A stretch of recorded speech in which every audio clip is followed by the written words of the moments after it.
La reine de l'hiver silencieux, le palais du froid éternel. Le vent glacial soufflait sur les tours de Lumeria, le royaume des 1000 hivers. Chaque nuit, la neige recouvrait les remparts d'un manteau de cristal, et les montagnes voisines semblaient dormir sous un voile d'argent. Dans la grande chambre du palais, une lumière tremblotante s'échappait des rideaux épais, celle du feu qui brûlait dans l'âtre, et des pensées d'une reine en éveil. Assise près d'une haute fenêtre arquée, la reine Eliana contemplait le monde figé.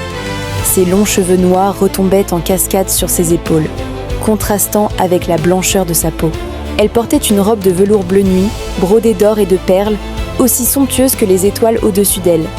Mais derrière cette grâce, une inquiétude invisible pesait. D'un geste lent, elle posa la main sur son ventre arrondi. Un geste simple, mais qui contenait toutes les prières d'une mère. La reine de Lumeria portait l'enfant de la prophétie, la légende du cœur de givre. On racontait depuis des siècles qu'un jour, l'hiver parlerait. Lorsque les neiges cesseraient de tomber, lorsque le silence engloutirait tout, un enfant né d'un amour pur rallumerait la lumière du monde. Mais ce jour semblait si lointain que beaucoup n'y voyaient qu'une fable pour apaiser les nuits glacées. Seule Eliana y croyait. Depuis qu'elle avait senti la première vie battre en elle, elle rêvait de ce cœur pur. Chaque nuit, elle veillait au bord de sa fenêtre, guettant un signe du ciel.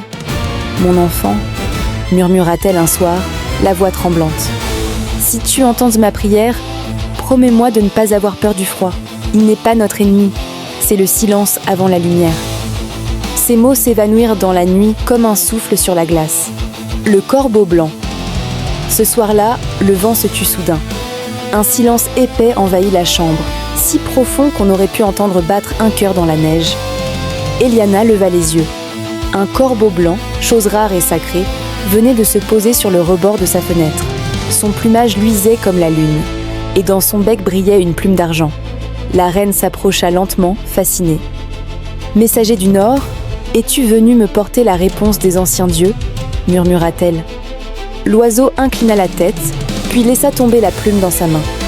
À cet instant, une douce chaleur envahit la pièce. Le feu reprit vigueur. Les flammes dansèrent sur les murs, et la neige dehors se figea, suspendue dans l'air. Le temps venait de s'arrêter. Eliana sentit une larme chaude glisser sur sa joue. Elle comprit que le destin de Lumeria s'écrivait dans le silence de cette nuit. Alors, ainsi soit-il, dit-elle doucement.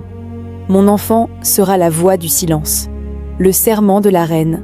Elle se leva, droite et fière, malgré la fatigue qui pesait sur elle. Ses yeux se posèrent peu sur le feu, puis sur la neige éternelle derrière les vitres. Quand viendra le froid sans fin, tu seras la flamme. Quand tombera le silence, tu seras la voix. Et quand la nuit semblera éternelle, tu seras l'aube. Ces mots résonnèrent dans la chambre, clairs et calmes. Le corbeau battit doucement des ailes, puis disparut dans la nuit.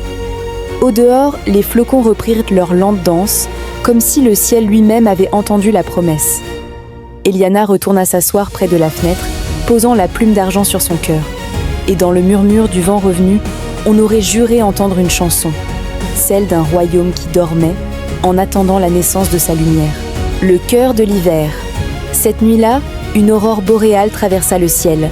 Les serviteurs racontèrent plus tard que les montagnes avaient un tôt brillé d'un feu céleste et que l'air lui-même avait chanté. Dans la chambre royale, la reine Eliana souriait. Elle sentit le premier mouvement de l'enfant en elle.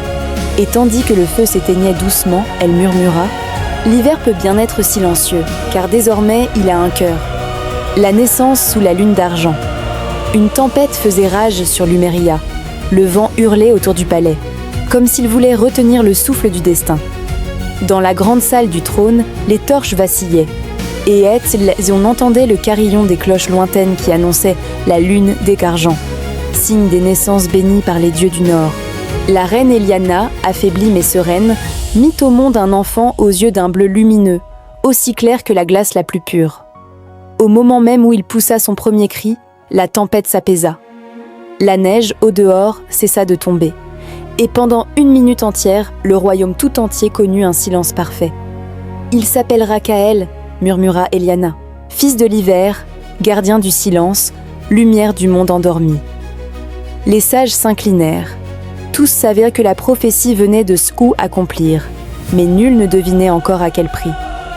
Le souffle du Nord. Les années passèrent, et Kaël grandit dans le palais, entouré d'amour et de mystère. Le jeune prince pouvait entendre ce que nul autre n'entendait, les voix du vent. Elles lui parlèrent dans le sommeil, lui racontant l'histoire des montagnes, des étoiles et des anciens. Un soir, il demanda à sa mère « Pourquoi le vent me parle, mère ?»« Parce que tu es né du silence », répondit Eliana en souriant. « Et le silence, mon fils, à 1000 voix que seul un cœur pur peut entendre. » Mais bientôt, les murmures du vent changèrent. Ils devinrent sombres. Un nom revenait sans cesse. Nareth, le roi des cendres, celui qui voulait faire fondre l'hiver éternel pour dominer le monde. L'ombre des cendres. Au-delà des montagnes, Nareth avait réveillé une armée de flammes noires. Ses sorciers brûlaient les forêts gelées et la neige fondait sous leurs pas. Les fleuves de Lumeria commencèrent à dégeler, une chose qui ne s'était jamais produite depuis des siècles. Le roi des cendres haïssait l'hiver. Il le voyait comme une prison, un temps figé, une trahison de la chaleur. Et il savait qu'un enfant né du silence possédait le pouvoir de maintenir ce monde glacé. Une nuit, Nareth lança son sort. Une tempête de feu s'abattit sur les frontières nord du royaume. Eliana, sentant la menace, fit venir son fils. « Kaël, écoute-moi » dit-elle avec gravité. « L'hiver ne t'appartient pas, il te traverse.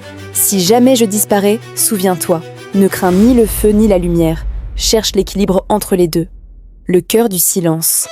La guerre éclata. Les armées du feu et de la glace se rencontrèrent dans une plaine immense, où la neige fondait en vapeur au contact des flammes. Eliana, affaiblie mais résolue, se dressa seule sur la colline du nord, tenant la plume d'argent que le corbeau lui avait offerte autrefois.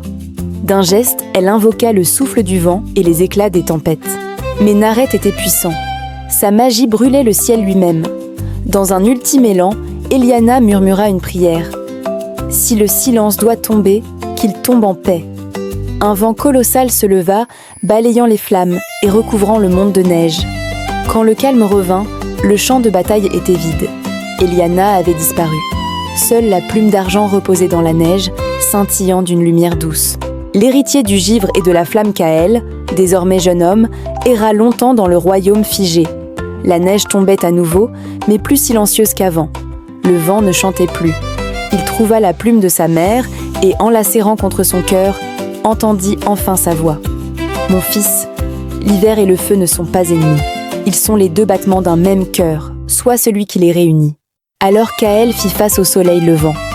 De ses mains, il fit jaillir à la fois un souffle glacé et une flamme blanche, une lumière nouvelle, née de l'union du froid et du feu.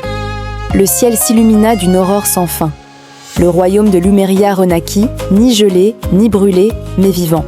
Depuis ce jour, on raconte qu'au cœur de l'hiver, quand le vent se tait, on peut encore entendre la voix d'une reine murmurer « Le silence n'est pas la fin. Il est le commencement de toute lumière. » Cette histoire nous inspire que la vie est pleine des surprises et chaque personne a sa place. Si cette histoire vous a plu, abonnez-vous si possible, partagez pour ne pas manquer nos publications.